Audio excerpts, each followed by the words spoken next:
If you are concerned about your life, if you're concerned about your health, if you're concerned about longevity in America, you need a care plan. It is about care. Everybody wants to go to heaven, but don't nobody want to die. Everybody has an appointment, right? And so you want to be able to outline, I don't care if it's on a notebook, I don't care if it is on your phone. There are four key elements that are in a care plan: what needs to be done, why it needs to be done, who needs to do it, and when it should be done by. It should be fluid. It should be updated and changed at any given point in time. You could be in a relationship today, not in the relationship tomorrow.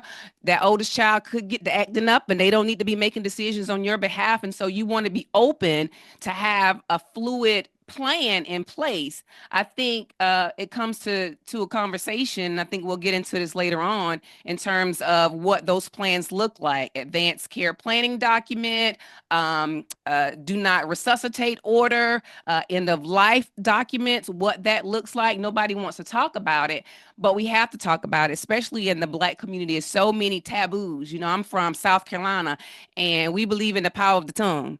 So like your tongue is, you speak life and death. So don't nobody want to talk about dying. People don't want to talk about mental illness in our community because they think that that means it's going to jump on them some type of a way. And so a plan is simply what it is. It is a plan for your care and what you want it to look like. And I'll also say too, when you do have a big family, and you know, as a care manager, I also do. I'm a court appointed guardian, and so simply because there's a whole bunch of people in the family, a whole bunch of siblings, doesn't mean that you're going to have the best possible outcome in terms of planning.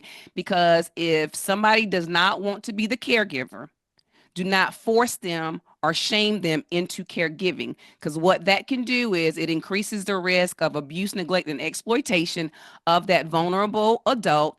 And then that person will wind up in legal trouble because they didn't want to do it in the first place. You know, in Black communities, we got an issue, number one, with minding other people's business and being in other people's houses and don't want nobody in their house, right? And it's a shame JoJo and them put their mama, you know, in a home.